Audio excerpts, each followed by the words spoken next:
Shorty so seductive, dancing on me. The way that she move is making me horny. Wake up next to her in the morning. I'ma turn over and tell her, let's do it again. Shorty so seductive, dancing on me. The way that she move is making me horny. If I wake up next to her in the morning, I'ma turn over and tell her, let's do it again. Yayo got hits, nigga. Yayo got motherfucking hits, man. Let's go ahead and get this motherfucker rocking, man. We got people in this motherfucker, man. I want to keep the motherfucking folks waiting on me. Let's get this here. What's up with the folks, man? What's up with y'all? I'm gonna take a sip of the drink right fast. Let's sippy sip before we get this bitch going. Episode 97.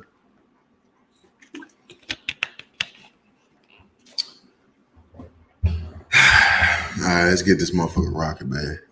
It's late as fuck. All right, fucker, let's get it. Yes, sir. What's poppin' with y'all, man? Welcome back to another motherfucking episode of the Thin Line Between Genius and Insanity podcast. I am the flyest, highest, coolest, smoothest host of them all. Oh, gee! One more time for them bitch ass niggas in the back. Oh, gee! Hatch, man. You know the fuck it is, man. What's up with the people? All around the world. All my friends. The fuck is up with y'all? I hope you're out there looking good, feeling good, staying safe, man. There's a whole lot of shit going on in them churches, man. I tell you that shit each and every week. I want to say shout out to everybody around the world that's tapped in, join the conversation, man. No matter if you watch on YouTube, the live stream going on right now on Twitch, on Facebook, on motherfucking on YouTube Live. You watching the OG Hacks TV YouTube channel, ring that bell, drop a like, leave a comment, all that good shit the YouTubers say, Audio Max, Spotify, Apple Podcasts, etc. We in this motherfucker, man. Shout out to all y'all that's been tapped in since day motherfucking one, man. Keep this empire brick by motherfucking me brick. As I mentioned at the top of the live stream, bro, this is episode 97 on the grind and 100. This shit don't stop for a motherfucking me soul. We getting close.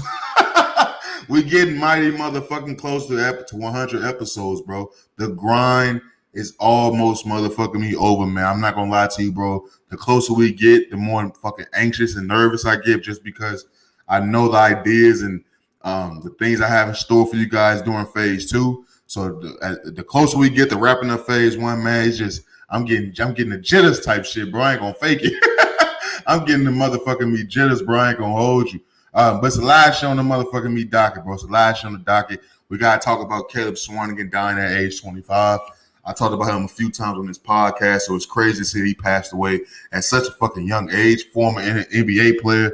He was just playing in the motherfucking me bubble, bro. So we got to talk about that. We got to talk about the transgender ban rule. We got to get into that. Is it fair? Is it foul? I got to get my 2 cents on that. I also want to give my 2 cents on a topic that I've been thinking about a lot. And it's about sexual abuse in black households. It's a topic that we as black people never really motherfucking talk about, but I think it's something I want to talk about just because I've been tying things in to that topic over these last couple of years, and I just feel like I gotta get some shit off my motherfucking me chest. And I may be crazy, who knows? Or I may be motherfucking me genius. We gotta get into the loyalty behind bars, man. Gunna getting locked up, but his motherfucking me girlfriend on Instagram getting ready for dates and shit. Where's the loyalty? Should niggas expect they chick to be loyal once they get locked up? We gotta get into it. Also, we gotta get to Deshawn Watson, man. Did he finally admit some guilt throughout this whole motherfucking me wild sexual escapade? We gotta get into that, man. He's selling lawsuits out in this motherfucker. I might as well say he did something to me. I need paper, nigga. I need my chips with dip. We gotta get to also this size matter. We're gonna wrap the podcast up with the NBA Finals rating down. Is the game growing as we all thought it was, or is there some other shit really going on behind the scenes? As you can see, a whole lot shit on the motherfucking me docket, man. So let's go ahead and jump right into it. I do want to say this. Last week we dropped the episode 96. I didn't release the visual yet. I'm not gonna lie to y'all, man. I've been kind of ducked off of you, if one would say. One would say Hatch has been very motherfucking me ducked off. I just been having a lot of shit going on. Right now, my motherfucking me legs and shit is all fucked up. I don't know what the fuck is going on, man. My legs and feet and shit have swollen the fuck up. I don't know really what's really going on. Haven't been hitting the gym as much, trying to stay off my feet. And also, it's been hot as a motherfucker in AZ. It's been hot as fuck out here in Arizona, man. So I'm just trying to stay ducked off, man. Stay out the way, make sure I can control everything I can control. So make sure I can get back to 100% health, bro, because I don't really know what the fuck going on with my legs, man. I got to make sure I get right before I go out of town these next couple of weeks. Got to shoot back to the motherfucking me Lou, man. One of my day ones is getting married. So I got to make sure I show my face and shit like that. So I got to make sure my health and shit is right. But as far as last week's episode, like I said, we didn't drop the visual yet. I'm going to go ahead and get the visual for episode 96 out to you guys within the next couple of days. It may be on the same day drop as episode 97. Just been away from my phone, away from the computer, away from all technology, just chilling, you know what I'm saying? Smoking, eating good, watching Law and Order SVU. Nigga just been trying to chill out and get his mind away from all the bullshit. Because there's been a lot of bullshit thrown my way these last couple of weeks. So I'm just trying to make sure I stay in the right headspace so we can finish out the phase one for you guys on the right note. But like I said, everybody's been expecting those the visuals and shit like that. I know we get the views be high as hell on those visuals on the visuals on YouTube, stuff like that. So I apologize for not getting the episode out to you guys on a regular for every Friday or every Saturday at the latest. We're gonna go ahead and get the episode 96 drop for you guys on YouTube within the next couple of days so we can get all the visuals up to date on the podcast. But I do want to hurry up and jump into the motherfucking me docket. As I mentioned at the top of the episode, man, about Caleb Swanigan. You know, Caleb Swanigan. You know, this Caleb Swanigan topic really ties back into something I always talked about on this podcast about how life comes at you fast. You know, I brought Caleb Swanigan up on this podcast many times before. I do want to say rest in peace to Caleb Swanigan, send my personal condolences to his family. I didn't click on the cause of death or anything like that. Like I tell you each and every motherfucking week, man, if you come to this podcast for the facts and the fact checks and shit like that, you're coming to the wrong nigga. You're coming to the wrong nigga. I am the highest, flyest, coolest, smoothest podcast of them all. Not the motherfucking me most fact-based. So when it comes to Caleb Swanigan, you know, I've always talked about how life comes at you fast, man. Just 2 years ago, in 2020, he was playing in the NBA in the bubble on the Portland Trailblazers with Damian Lillard. In shape. You know, in shape, one of the best athletes in the world. It's only 400 jobs in the NBA. He had one of the motherfuckers. He was in peak condition. He was one of the best athletes in the world. And then after the bubble, I came on the podcast and let you guys know that Caleb Swanigan had got arrested and locked up on weed charges, roughly around the time when weed had became legalized for the most part throughout the country, in key states, I should say. And I was saying, damn, I gotta be some fucked up luck. But I also talked about Caleb Swanigan had gained damn near 300 pounds since his time in the bubble. That's not an accurate number, but he got big as fuck to where we always knew if you do the Caleb Swanigan story, even when he was a dominant player in college, the story with Caleb Swanigan was that he dealt with an eating disorder due to being in the orphanage and things of that nature growing up. You know, that's how he dealt with his problems. He had an eating disorder. And he had lost hella weight to get in shape to start dominating in college and then eventually getting drafted to the NBA. So it's him blowing up wasn't that big of a shocker to me. But it's always a shocker when you see somebody so young, health and behavior turn for the worse. So as time goes on, after we talk about Caleb Swanigan getting fat, Caleb Swanigan, you know what I'm saying, getting locked up on weed charges and shit like that, we fast forward to June 2022. just fucking in June 2020, he was just leaving the bubble. He was just leaving the bubble in 2020, June, for the NBA. You fast forward to June 2022, Caleb Swanigan is now dead at the age of 25 years old. Now I'm not trying to start the podcast off of, with a swan song and shit like that, but I felt it was very motherfucking necessary to come on this podcast and talk about Caleb Swanigan first because I made sure I talked about him when he was alive and breathing. I want to make sure I talk about him when he's dead and gone.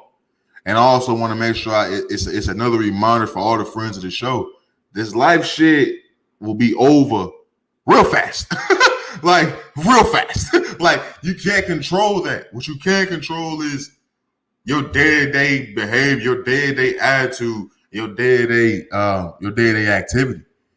You gotta live life at a motherfucking you gotta live life the way you want to live life because it can be over just like that. And for Caleb Swanigan, like I said, to be in the NBA 2 years ago in 2020, playing against LeBron and them, and then now in 2022, he didn't gain 300 pounds, got weed charges, and now he just died at 25 years old. This life shit comes at you fast. That's the only reason why I really want to bring up on the show, man, is because I think a lot of us get caught up in a lot of bullshit. We don't focus on necessarily living the life to our best of our ability. And this is another example of a young black man reaching his milestones and achieving his dreams, and then, you know what I'm saying, suffering from his own demons and eventually passing away at a very young age, man. So we got to make sure we tap in with ourselves, bro, and live the life we want to live, and make sure we accept the fact that life comes at us fast, and we got to make sure we actually doing shit the right way and doing shit our way type shit. So rest in peace to Caleb Swanigan, bro.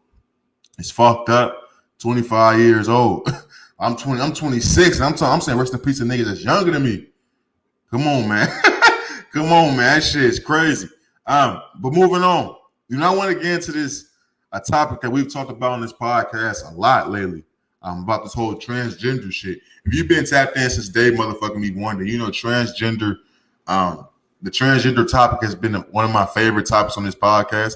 I'm still in dire need of getting a transgender on the podcast to have a very important fucking conversation, just to inform not only myself but all the friends of the show about that way of life and how we can bridge the gap. You know what I'm saying, to, you know what I'm saying, stop the confusion between the two parties.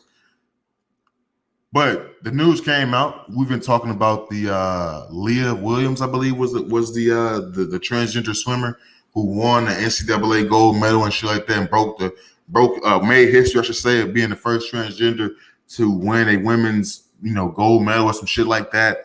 And it's been a huge topic in America.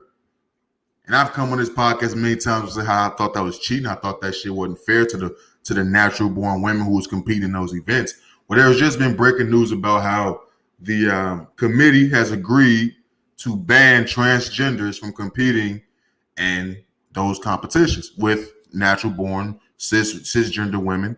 And I got on the screen, is it fair or foul? Because I know I've came on this podcast many times. I told you how I really felt like, yo, transgender women shouldn't be able to compete against regular fucking women. It's clearly fucking cheating when it comes to having athletic advantage. But now the motherfucking me rule, you know what I'm saying? They done banned the shit. They done banned motherfucking and told people they can't do some shit. Now I'm feeling the way. Now I'm feeling the way like once you tell a motherfucker they can't do something, I'm automatically gonna kind of lean towards them to see like, well, what you got? Come on, I'm begging for you to just bring me in on some shit. I'm begging for you to give me some critical details to ride with you. But I can honestly say, fam, with all jokes aside, it's very few times that I truly ever come out and agree with, you know what I'm saying, the head of these committees, anybody in charge, any fucking point of anybody with any type of authority. It's rare that I really agree with them because I always fuck with the minority. I was a minority. I was a born minority, my nigga. It's in my blood type shit. But I don't think I'm going to ever really change my mind on transgenders being able to compete with, you know what I'm saying, regular cisgender born people. Because especially men who transition to becoming a woman competing against women. I will never be able to accept that and think that's a fair competitive, you know what I'm saying, match, bout, whatever the fuck you want to call it. Now, although with this rule change, they did say any person who's came into transitioning after the age of 12, they will be banned. If you start your transitioning phase before the age of 12, everything is cool. They're not really giving a fuck. Now, I don't really know. I guess you can't really have it all. You can't just say flat out no transgenders. You got to make it to where at a certain period of time, the medicine that they're taking to block those hormones and shit like that, they got to make sure that shit's actually taking place. I have came across information that said that All it takes is a year of this shit. That's why old boy, well, Leah Wills, whatever the fuck her name was. I'm sorry, you ain't that important to me no more. Ain't already banned, so you ain't that important no more. Ain't gonna be too many more yous out here doing that shit for a minute. But the reason why that she was able to do that is because all it takes is for a year of you taking these supplements or whatever the fuck they got you taking for you to truly be considered a woman, because that's your transitioning phase, your transitioning process. Now they got to where you got to be at least been transitioned before the age of 12. So you can't have you can't have your cake and eat it too. So you can say no transgender, because that is a huge fucking group of people. Like I never truly thought about how many like transgenders there truly motherfucking was until I started really sitting back and seeing all these fucking commercials about transgender people. Like it's transgender kids and shit. Like I can honestly say, bro, and maybe because I'm a 90s baby, you know what I'm saying? This shit wasn't that big. You know, I had seen transgenders growing up. Not that many, of course, but I had seen transgenders growing up. And a lot of niggas just cross-dressing. I know a nigga named Peaches in high school. Peaches was gay as a motherfucker. Peaches, if transgenders was the end thing then, I'm pretty sure Peaches would have been a transgender ass nigga. Shout out to Peaches.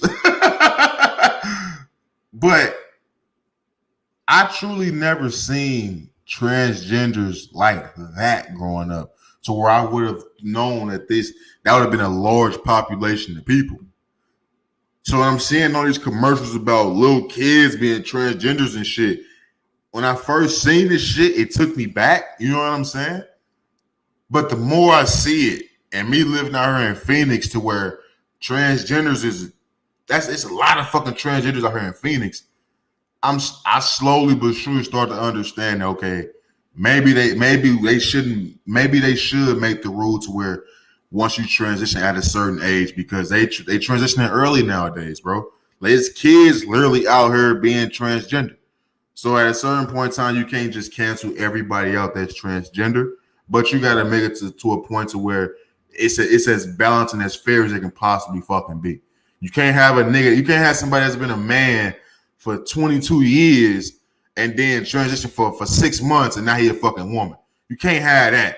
If you're gonna be a woman now, you gotta be a woman to where since motherfuckers can remember type shit. So I agree with the new ruling. It's gonna cause a lot of motherfucking me drama as always. No matter how they would have went with the decision making process, it would have made a lot of motherfuckers mad. But to see that there is some talks, the talks are being had, and has been some improvement, I should say, or progression with the talks, I should say, about the accepting of transgenders in athletics. I like it, you know what I mean? But it has to be as fair as possible. I still say, why not have transgenders compete against transgenders? I mean, it's a lot of fucking transgenders. Let's see who the best fucking who's the Kevin Durant of the transgender community. Let's see that. Like I don't really want to see, you know what I'm saying, former niggas dunking on women. Like, I don't really want to see that. Like that's not that impressive. Like just because you got a wig on and you dunking now, I'm not that impressed if you used to have a dick between your legs. Now, if you out there, if you used to have a dick between your legs, you dunking on people who used to have a dick between their legs, I'm impressed. Okay, now I can get up and say, okay, you got a body type shit. But if he's just a nigga who had a dick between his legs, now you dunking on women, I mean, I expect you to type shit. So I just say, in all honesty, you should just have transgenders compete against transgenders. But you already have it separated to where men only compete against men and women only compete against women. Just have transgender men compete against transgender men and transgender women compete against transgender women. Sometimes when people try too hard to be included, you know what I'm saying? Like it just muddies the waters for no legitimate reason. So who knows? But that's the update on the whole transgender ban rule, man. That's the update on that shit. But moving on though, you know, I want to talk about something that it's always been a thought of mine, but I never truly thought about it because I never wanted to sound as ignorant as I be sounding sometimes. But as I've been thinking over the years, bro, there's no other way I can truly express this shit without sounding somewhat ignorant to some people. But that's the beauty of having your own fucking platform. You can say what the fuck you want to say, and people will have to just reply to it type shit if they feel the need to. But I want to talk about the sexual abuse in Black homes. You know, we just got to talking about transgenders and shit, right? You know, I've always thought about the whole gay shit, right? Because, and this might be all over the motherfucking place, but hey, it is what it is. You know how people was like they was born gay? I never truly believed that shit. And maybe I can't really comment on it because I'm not gay. But I don't think you're born any fucking thing. The same way I don't believe people are born racist, I don't believe you're born gay. And the main reason why I always felt that people weren't born gay is because almost 100% of the people I know that's gay, bisexual, or whatever, something happened to them when they were younger. And I'm not saying that everybody who was a victim to sexual abuse grew up to be gay, homosexual, transgender, or anything like that. Because myself, I will come out and say on my platform, some shit happened to me when I was a kid. Now, it wasn't from an adult that did the shit, but I was like a third party in the whole shit, basically, to where an adult did some shit to a kid, and the kid came and did the shit to me type shit. Now, maybe that's too TMI for some of you, but I give it up how I give up on my platform. And it truly never fucked with me in my head, the experience that I went through, until I got older, and this was a few months ago, where it popped back in my head like, yo, this shit was never even resolved. And that's something that I had to deal with growing up. But like I said, everybody that I know is gay, homosexual, transgender, walking that line, bisexual, they all had something happen to them. Some type of sexual abuse, some type of, you know what I'm saying, daddy issues. Something happened to them. And you can go down, you can pick a conversation you want to have. You can go down the rabbit hole of like I just mentioned, how all sexual abuse doesn't lead to homosexual lifestyle or anything like that. But the real conversation I truly want to have is the normalcy and how common, I should say, sexual abuse is in the Black household. Because I don't think no one ever really talks about that. Because I don't really think everyone ever, us growing up, like our aunties, mom, dad, uncles, cousins, they weren't as open about their trauma. You know what I'm saying? They weren't always open about mental health and things of that nature. Nowadays, that shit that's everyday. That's everyday conversation. Back in the day, people didn't used to talk about their religion. You know what I'm saying? What was the Republican Party, like the Democratic Republic, and motherfuckers didn't talk about mental health. Now in 2022, that's all motherfuckers talk about is their religion, they motherfucking me a political group, and motherfucking mental health. That the shit is flipped on this motherfucking me head right now. But I think now that because everybody is so open to talking about what's really bothering them and shit, I've sat back and realized a lot of motherfuckers was getting touched. A lot of motherfuckers was having sex way before they should have been having sex. A lot of motherfuckers was being sexually abused and molested and raped and all that shit. Far more than we all knew. Like I don't know how many of y'all had these open conversations with people in y'all family. Well, even like when y'all, like in my family, we don't sit around every fucking Tuesday and be like, so this happened to me when I was 7. Like, no, that's not what the fuck is happening. But when you're sitting back and motherfuckers is drinking and having a good time, and those deep family conversations, those deep family talks is being held, and shit comes up, and it's like, didn't that happen to you too? Wait, that happened to you? So my aunt, my uncles, my cousins, my grandmas, at one point in time in their life, motherfuckers was touched by somebody. And then when it comes down to me, I'm like, well, I did have my experience with sexual abuse. So it's like, and you hear all these stories of all these entertainers and things of that nature. Then you see these motherfuckers, you see getting locked up every motherfucking me day, back and forth in and out of jail. And when you truly know they fucking inside story, it's some shit about sexual abuse, some shit about mental abuse, some shit about domestic violence in the household. We never really talk about how common this shit truly motherfucking is. A lot of the problems that we be trying to fix in our society really starts in our own homes, man. That's just truly how I think. A lot of this shit that motherfuckers be trying to change on the grander scale of the black community really starts in the household. Like motherfuckers always want to blame shit on rap music. The bitches, the hoes, the murder, kill, drugs. I don't gotta listen to no fucking rap music for that shit to see that shit growing up. That shit was in my living room. That shit was on my steps. That shit was on my back patio. That shit was in my bedroom on the top bunk, my nigga. That was in my room when the cousins and shit was coming up. We was playing Crash Bandicoot. Niggas was still talking about that same murder, kill, bitches and hoes, freaky deaky shit.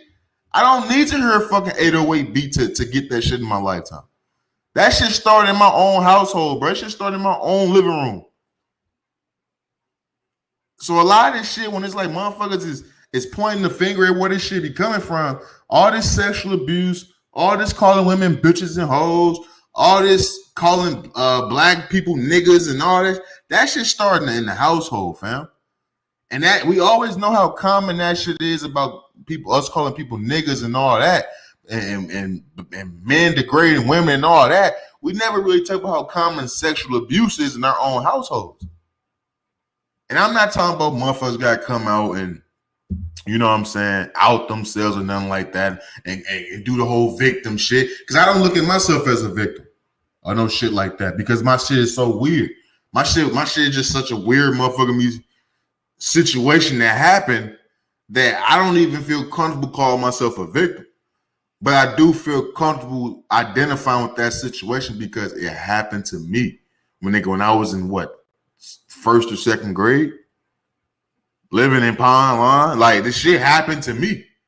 So it's like if that shit happened to me and I hear stories about the shit happening to people that's older than me in my family, it's like, yo, fam, this shit happens too much. This shit is too common.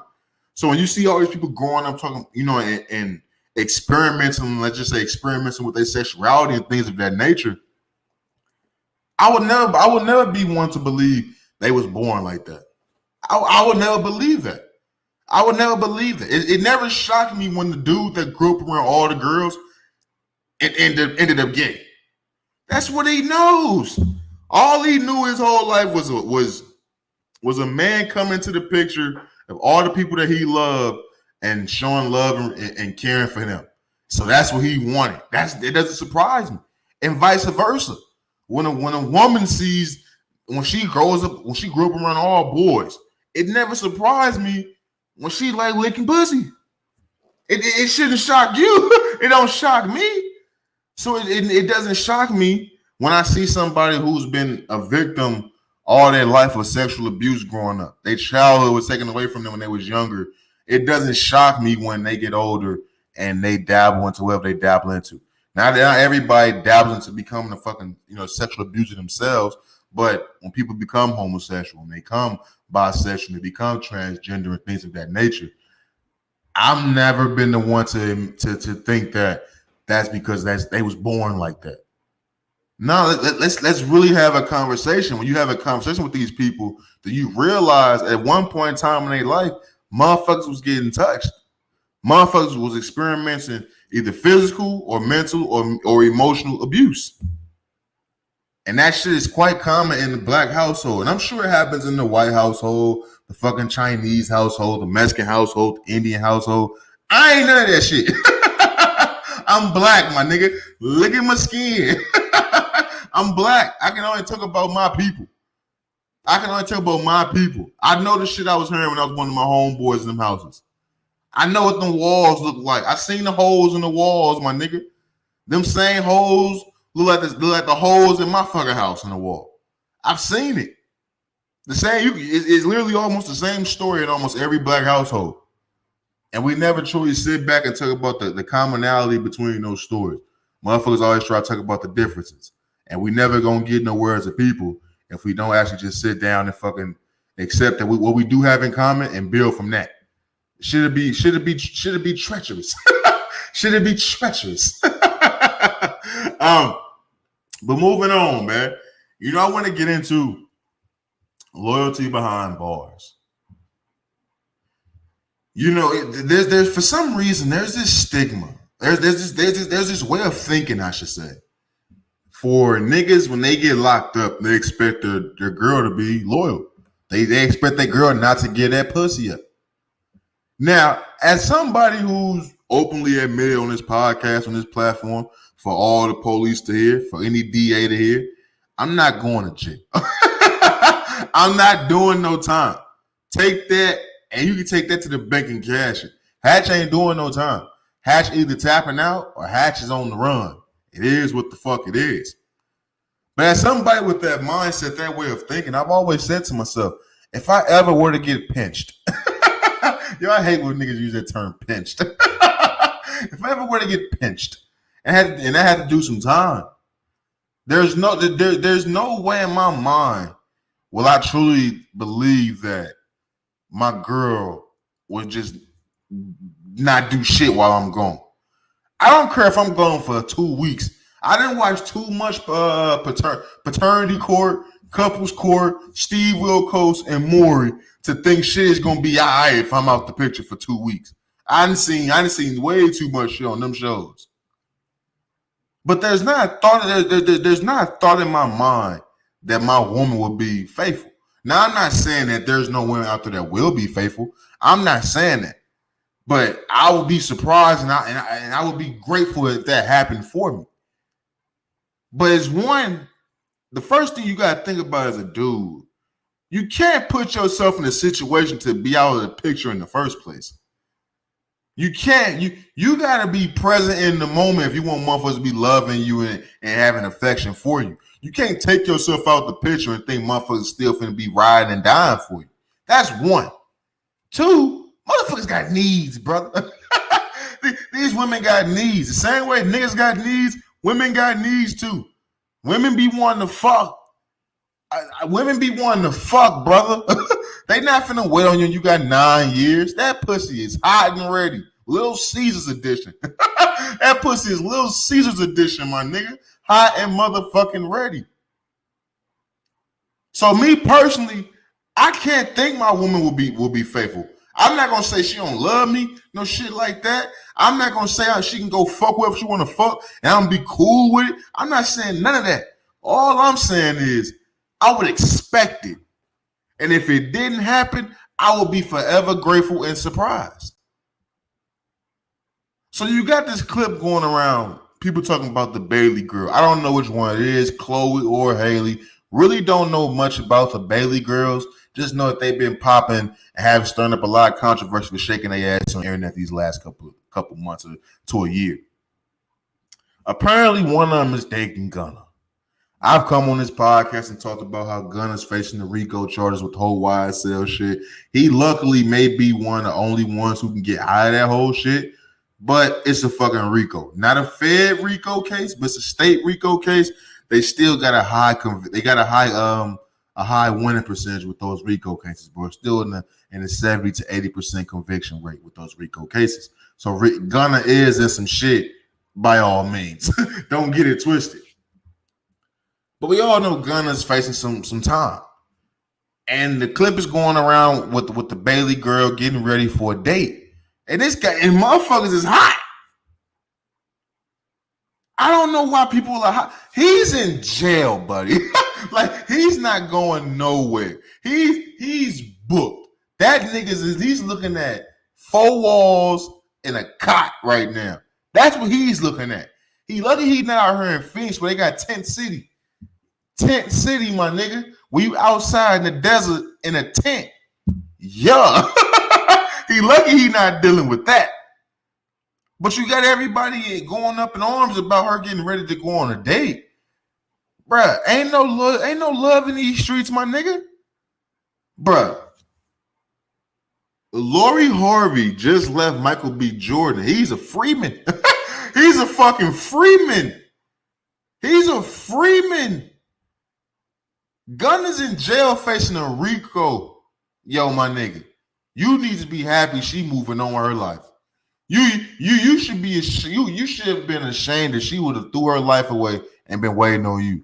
Everybody up in arms about this whole Monica, that's Monica, right? With the whole C murder and shit. Everybody talking about, oh, she love her some C Murder. She wasn't doing all this shit 10, 20 years ago. Yeah, she was saying she loved C Murder, but she wasn't making shirts and posing with the pictures and that. Nah, nigga, she moved on too.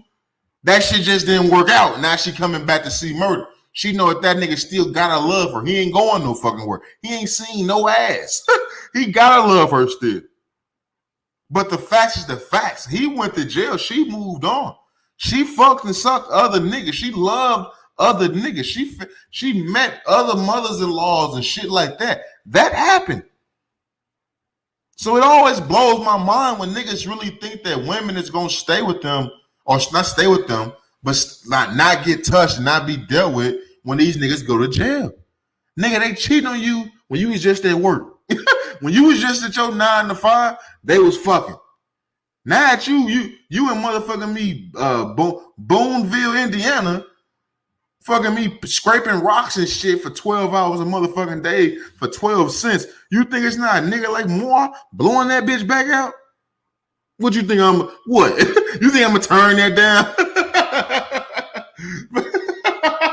But in all seriousness, loyalty when it comes to niggas being behind bars, it's not real, man. It's not real. If you're gonna love your woman, fam. And just let her put the money on your books. Let her call you however many times a week. If you got kids, let her put the kids on the phone. That should be enough. That should be enough. You shouldn't be trying to clock that pussy. You shouldn't be trying to clock who coming in eating your kids' fruit snacks because you in jail. You gave up all rights to that, brother. That's over. In the words of Khabib, brother, brother, you lost all privileges and any say so to what's going on with that pussy. Now I know the male ego in us, we think because we didn't, you know what I'm saying, we didn't brought tears to eyes when we were stroking that pussy, and that's gonna be our pussy forever. No. It's never truly yours. It's hers. She's giving you a turn at that motherfucker. And once you get locked up, your turn is over. You just hoping you fucking still meet the height requirement once you get out. That's what the fuck is truly going on, my nigga. So you truly, but you need to stop that thinking, buddy. Stop thinking that way. Let her fuck what she gonna fucking when you get out. Accept that one fool she is. Accept that it was a nigga like me. Nail her fucking head to the wall, brother. You gotta accept that. You truly motherfucking do. Niggas gotta get off that shit, man. Moving on. Let's get to Deshawn Watson. You know, is Deshawn Watson finally admitting guilt? Is he? You know, I've come on this podcast, I don't know how many times at this point, and we talked about Deshawn Watson. We talked about how Deshawn Watson, you know, it all started. We've been following this Deshaun Watson since day fucking one. When he got on the exempt list for the allegations after demanding the trade from the Houston Texans, women started coming out the woodworks. The civil lawsuits got up to 24 lawsuits. Last time I talked about it, the news came out that he had contact with over 66 different women in 17 months span for massages. You see my fingers, massages. But now news has come out that Deshaun Watson has settled 20 of the 24 civil suits against him. I've come on this platform many times and told you guys how vehement that he was about not doing that shit. And he came out right at the beginning of all this and said he was never going to settle. At that moment, I knew he was going to settle because when you got money, sometimes you just want shit to be over with and done with. It's never truly an admission of guilt. You can't really take it that way just because when people got money, they want shit to be done and over with. Especially when you just sign a $230 million guaranteed contract. $50 million shoveled out to 20 people, that ain't really shit when you got $230 million coming hot and ready. But I got on the screen is Deshaun Watson admitting guilt. And I said when all this shit first kicked off, man, as somebody who grew up a Kobe fan, There was never a point in time after that whole Colorado incident where everybody agreed whether or not Kobe was innocent or guilty. You still got people to this day that say Kobe raped that girl. You still got people to this day that's up in arms about Kobe Bryant. When Kobe won his Oscar, yeah, everybody loved this shit now. But when Kobe won his Oscar, the Oscars faced backlash because that award show primarily, it was pretty much centered around women. That was like one of those up and early throughout this whole woman movement shit that it was really centered around women. And one of the very few dudes that win a fucking award that night was a nigga that was accused of rape. So they faced backlash for it. At the end of the day, it's fucking Kobe Bryant, but it's still backlash. Until this day, people still bring it up. And to this day, I believe the main reason Kobe don't have multiple MVPs is because of the whole rape case situation. But with Deshaun Watson selling these 20 lawsuits, is it admission of guilt? I can't really say, because I said it when this shit first kicked off. This is a jacket that you never want to get because it's a jacket you can never take off. When a man is being accused of sexual assault, rape, or anything of that nature, he can never truly be considered innocent ever again. Because once certain things are thrown on you and you have certain labels attached to your name, you can never truly change everyone's mind. Because when you got money, people are going to think you didn't go to jail because you got money. Not because you was innocent, because you got money. That's just truly what the fuck happens. So with Deshaun Watson selling these lawsuits, I don't think it's an admission of guilt. But you talking to somebody who truly didn't know if he did this shit or not. You ask somebody who truly believed Deshaun Watson did that shit, they're going to think him selling these lawsuits is an admission of him saying, yeah, I did that shit. That's just the facts. I still don't know if he did this shit or not. I wasn't in those rooms. I don't know what the fuck dude was on. Do I think Deshaun Watson is a creepy ass, sexy, freakazoid ass dude? Yes. He's a freaky nigga.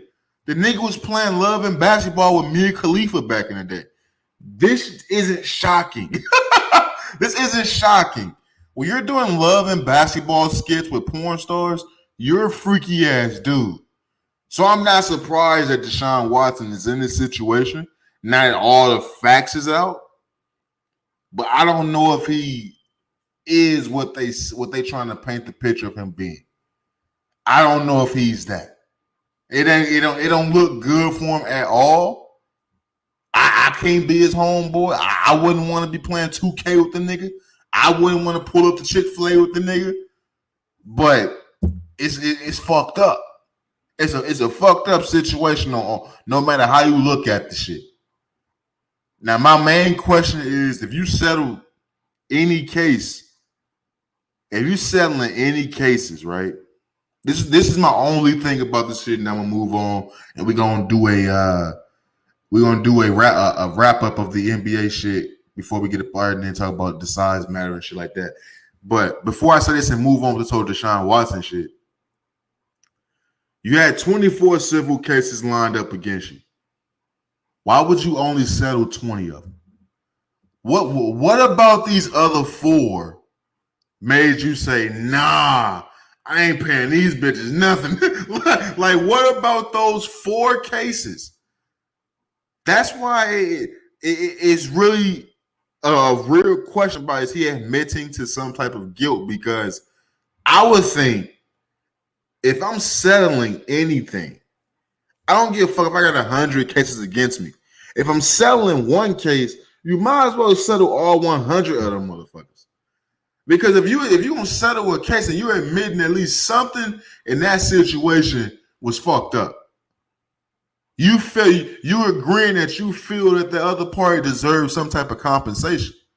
So what the fuck happened in these 20 cases that you felt that it was cool that you settled these, but these other 4 you said, nah, I ain't giving them nothing?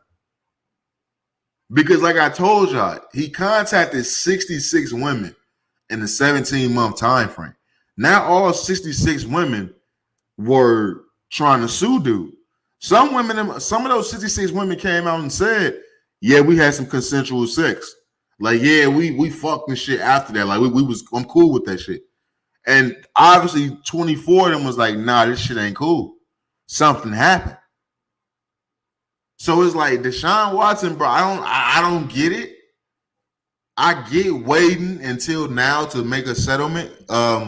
If you Deshawn Watson, just because time has went on, and now that you got to 24, you probably knew these other extra ones gonna come down the pipeline, and you was waiting. That's probably what his lawyers and shit was doing. I just don't understand, if you're gonna settle 20, why not just settle all 24? That makes me question, what the fuck do you truly think happened in these 20 cases to where you had to pay these women? That's some wild shit, Deshawn. That's some wild shit to do. But as I say each and every motherfucking week when we talk about Deshawn Watson, there will be more information that comes out to the motherfucking light, and we will talk about it on a thin line between Jensen and Sandy podcast, because this man just signed for $230 million. Guaranteed. This is the only time anybody's going to be getting $230 million guaranteed in the NFL. And he's a black quarterback. So on one hand, you happy as fuck, but on the other hand, if he doing all this nasty shit, even if he did do all this nasty shit, he did some stupid shit to put himself in this position to where you got to be disgusted with him. So we got to talk about this each and every time more news comes out, and best believe I motherfucking me will, man, because at this point in time, Deshaun Watson moving nasty. He moving nasty. Real talk. Moving on. Speaking of some nasty moving niggas, let's get into one of the questions that we've all heard. It's probably one of the most asked questions in human history. Does size matter? And I'll be honest with you. I've always thought the niggas that asked this question was lacking. I always thought that. In all seriousness. But I came across this video. It was this Asian guy, Chinese guy. I hope I'm not being racist. I don't know what the fuck he was. I'm just going to say this Asian guy. Fuck it. I feel like that broadens the horizon for me. No offense to anybody out there. But he had this question. He came with this math equation. Obviously, it was a joke, but there was some seriousness into it. And he was asking, does size matter? Now, we've always heard it's not about the size, it's about the motion of the ocean. I don't believe that no more. I don't believe that. I never came across a woman in my lifetime, like on some personal shit, that said size didn't matter. All the women I know like big dicks. I'll be honest with you. All the women are size of what? Penis. Comment says size of what? Penis. Size of what? I don't know. I ain't talking the size of your t-shirt. I'm talking the size of penis. The question is, does size matter? Now, like I said, I've never had the problem to where this was a thought of mine. A question that I brought up to a woman was like, yo, you like big dicks or you like small dicks? I was like, I just walked in there and just went with the wind type shit. Pulled my shit down. And if shit got crazy, shit got crazy. Comment says size of wallet. Size of the wallet does matter to some women. Some women don't like broke niggas. Some women don't like check-to-check living niggas. Size matters. I don't like super big women. I'm gonna be honest with you.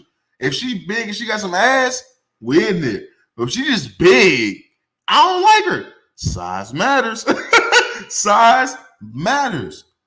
But with the Asian dude saying that he got a 4-inch dick, he did a mathematical equation saying because he got a 4-inch penis, he getting in more strokes per minute. So technically, he giving more dick than a nigga with 8 inches who lacking in the stroke game per minute. Now, obviously, that was just the equation that a nigga with a shrimp dick came up with to make the nigga with a shrimp dick came up with that equation to make himself feel, you know what I'm saying, feel dignified and justified of being shrimping. Comment says 4 inches matters. I'm not saying it don't. Hey, the hole ain't that deep. I know some shallow pussy women. I know some shallow pussy women. All women holes ain't that deep, my nigga. I'm be honest with you. So if you got 4 inches, you may be good. Slide my DM, bro. I'll show you. I'll show you. Trust me. I just been shallow vagina women. But the question has to be asked: does size truly matter? Is it about the stroke? Is it? Because I'll be honest with you. Before I really found out that and pause, by the way, because I don't know how many niggas in the live chat right now. But before I knew that my dick was truly big, I wasn't really, so I was being super extra with the stroke game. I was doing jumping jacks in the stroke. So I was doing the worm with the stroke. I was doing all types of shit before I got validation that I was packing. Once I got confirmation, I had a few trusted sources. Once I had some trusted sources, I got a little lazy on my stroke. I stopped being as creative. I stopped doing the worm in the pussy. Like I stopped doing the A-town stomp in the pussy. Like sometimes I ain't really gotta go that hard. But it's like the size truly matters. Is it about the motion in the ocean? Can you do the worm? Like if you can do the worm in the pussy, you pretty much good. I don't really know how much more they really want from you. You can do the worm in the shit. But I don't really know.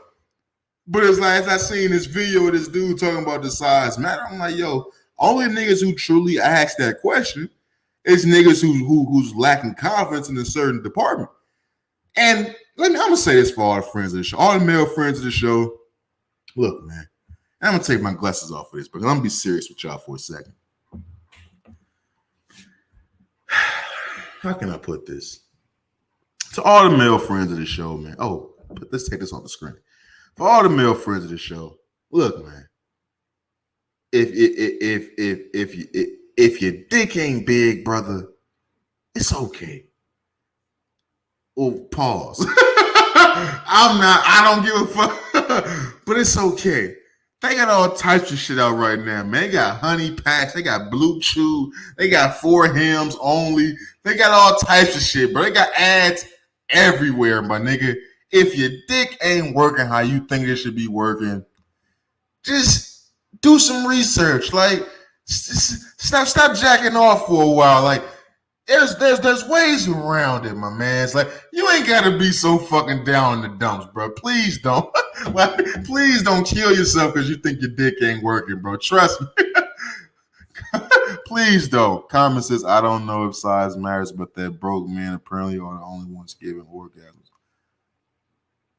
Damn. Yo, wait a minute.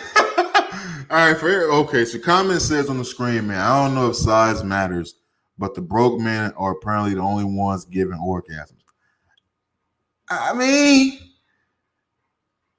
it goes back to kind of what I was just saying about before I found out my dick was big, I was being extra with the stroke game. Before I hop into a certain tax bracket, you know what I'm saying? You got to go a little bit more crazy. Like, you got to care a little bit more. You got to care she got hers type shit. When you got money, yeah, you know what I mean? Don't look. All women, you gonna fuck me on payday? Oh, man, you finna get some payday sex. You finna get some payday sex. Payday sex goes a little bit like this. My payday sex, I done got paid. I done paid bills. I done got motherfucking me. I done got some Wingstop. Wingstop was 5 years ago. I done got Chick-fil-A. I done got paid. I done paid my bills. I done went grocery shopping. I done read up on my weed. I done watched me a nice little movie. I done probably met me a nice little tender, got her number, getting her set and ready for the plays down the line. And you done came through at the end of the day. Payday sex is, you finna get some dick. I'm finna get this nut. I'm finna get this nut and I'm finna crash out. If you gonna fuck me, I'm gonna rock your world the day after I got paid. No bullshit. The day after I got paid, after I done paid bills, after I done did all that shit, where at least 85% of my check is already gone, that's gonna blow your fucking back out. I'll probably eat your pussy then. I'll probably eat your pussy. You know what I'm saying? I got my little thumb in the butt while I'm hitting from the back. I'm gonna make sure you get your shit when my pockets ain't hefty. When my pockets is walking around like the clumps. Oh man, your nut don't really give a fuck at that point. Like, You can tell your homegirls whatever the fuck you gonna tell them in that group chat. You can say whatever the fuck you want to say at that point. But comments say you can't be selfish. I can though. I can. That's the thing. I can. Now the thing about me, the reason why I think I'm a godsend, I'm not a selfish fucker anymore. Anymore. I used to be very selfish in my early 20s. I probably say I stopped being a selfish fucker once I turned 23-ish, 4-ish, 5-ish. Let's just say 23-ish, 4-ish, 5-ish. I stopped being a selfish fucker then. Because that's at that point in time, I started getting kind of bored with the shit. I started finding entertainment in getting a woman to reach an orgasm and shit like that, squirting and things of that nature. I started to find entertainment in that shit. Hey, once you just fucking to get your own nut, it made the interaction with that woman not even be as, you know what I'm saying? You don't really want to hit her up that much. Like I'm going through that shit kind of right now, where it's like I've been fucking somebody for a minute now, and it's like, yeah, I mean, it's just like, I don't want to do this no more. I want to go home. I don't want to do this no more, man. I feel like I'm forcing myself to fuck at this point, because I'm not entertained with making sure she get her nut no more. Like I just seen her fuck face entirely too many times at this point, so it's like it does nothing for me no more. It truly motherfucking doesn't. But all the friends of the show, slide my DMs, comment, let me know. The size matters.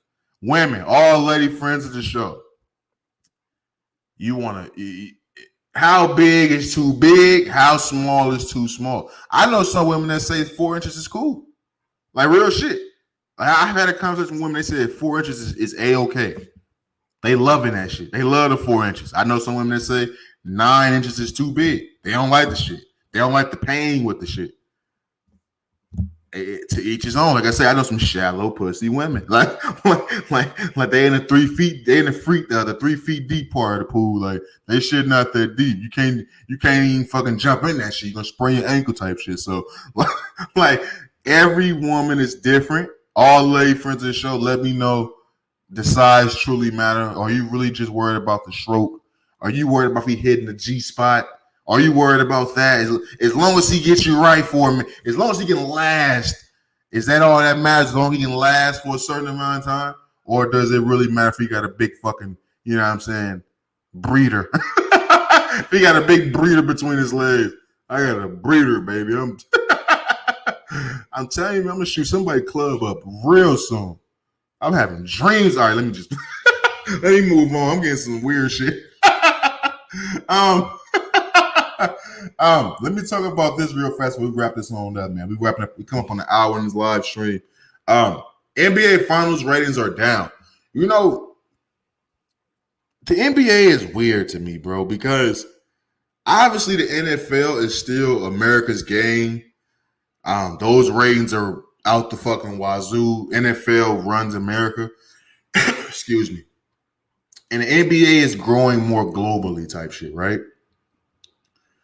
But one thing that can be debated is that the ratings for the NBA is going down. Obviously, people blaming on the whole, load management shit and things of that nature.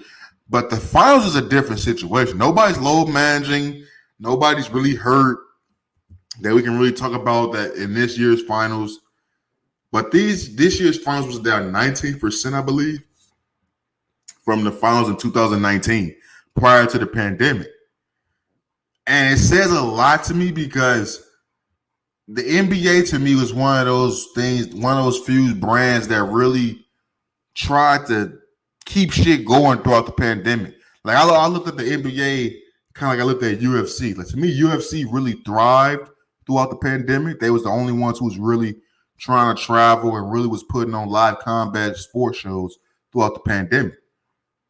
But the NBA, they kept playing. Well, of course, they won a hiatus, but they kept playing. They brought the bubble back. Then they came back into the regular season. Not too long after that. Then they play another season. Not too long after that. They've named 3 champions in the last 20 months, fam. That's what the fuck they've done. That's what the fuck they've done. They've been putting product on the fucking court. So to see the numbers are still going down, it makes me think a lot of people are thinking the way that I'm thinking, that this style of basketball is not that entertaining. You got that included with the fucking the subdivision of people who just hate athletes having a voice and hate athletes having a personality and things of that nature. The quote unquote racist. We just lump them in with the racists. You got the people who's about the load management. You got the people who's mad at the injuries these last couple of years. You got all that mixed into one, and the ratings are going down more and more every fucking year. And I bring it up because I've talked a lot about on this podcast about the CBA contract that will be coming up in the next couple of years. And we were attacking the players like the Kawhi Leonards, the Zion Williamsons, the James Hardens, the Kyrie Irvings, who going through some shit right now, who look like Brooklyn don't want his ass no more. Like I talked about a couple weeks ago about that was going to be coming up pretty fucking soon. When you lump all that shit in and you focus on those players doing what the fuck that they're doing, and you add that plus the ratings going down, fam, I think this next CBA going to be nuts, fam. I'm being honest, I think it's going to be nuts. I think you're going to start to see niggas get that pay for play type shit. I think niggas is going to be getting some non-guaranteed deals. I think the fucking the max contract not going to be 5 years no more. It's going to be like 3 with a fucking team option type shit. I think it's going to be all types of shit, bro, with this next CBA when it comes to the NBA and the NBA owners and the NBA Players Association. So it's interesting to see that the viewership is going down for the NBA. Also, at the same time, we think it's growing worldwide. It says a lot that it's losing its luster where the fuck it was created over here in the fucking States. So that's very pivotal and important in the basketball landscape.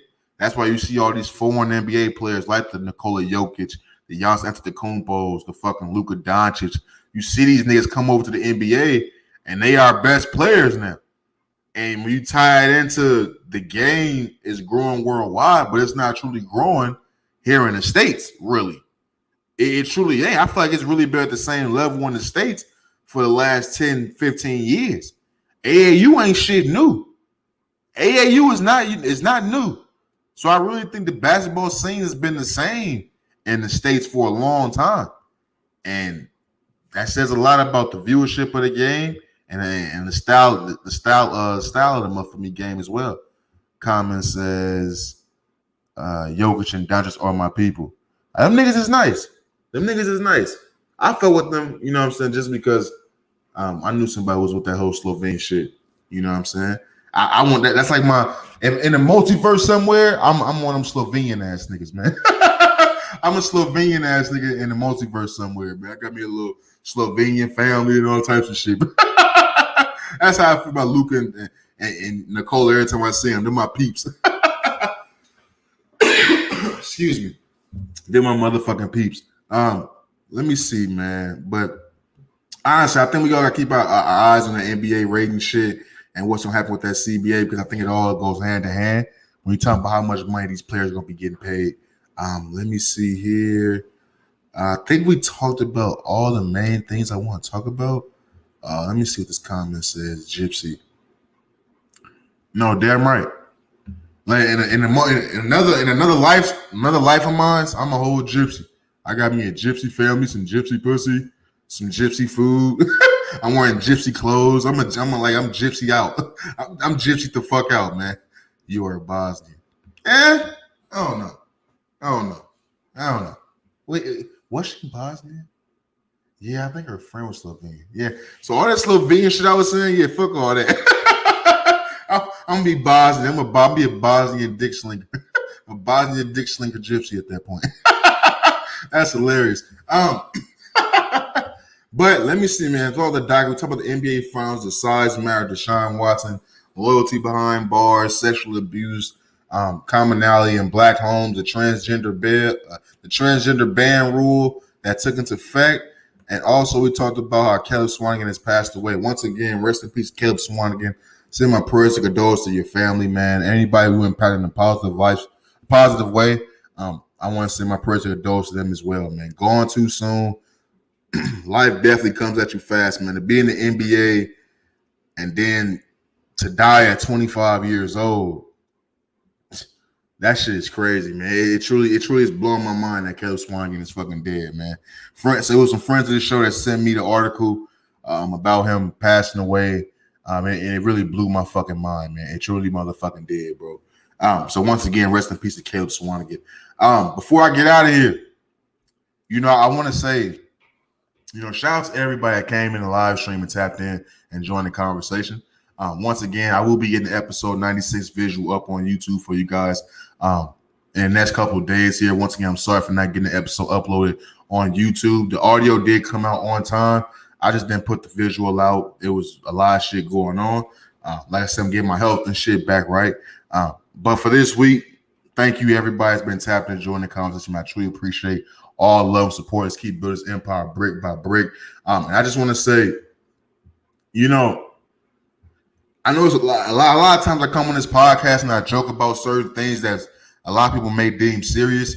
I think it's important for you guys to realize that I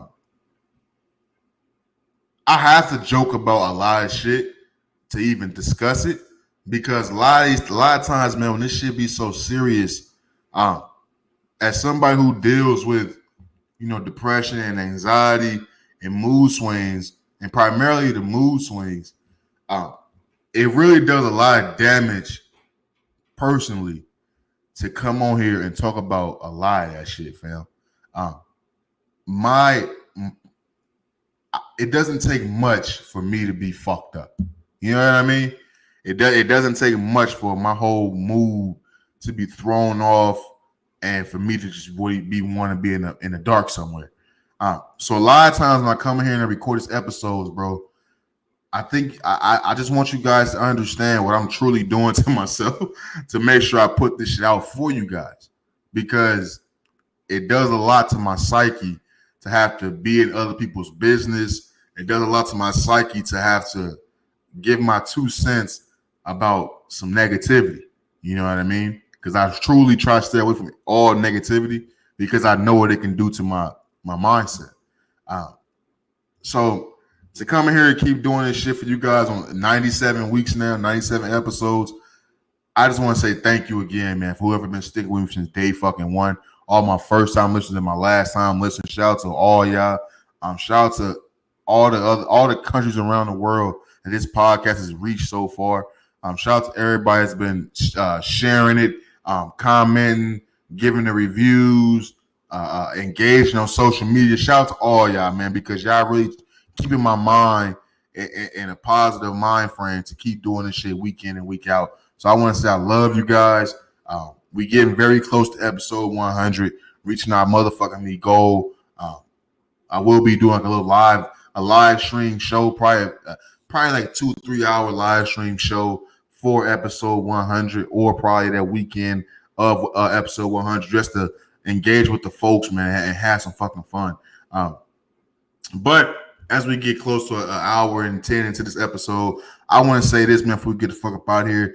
Y'all know how I give it up. It's all love these ways. Never let them sidetrack you with the bullshit. Always keep the main thing the main thing. Stay safe, stay sharp, stay sane. And I'll holler at y'all next week, man. We out this motherfucker. Peace.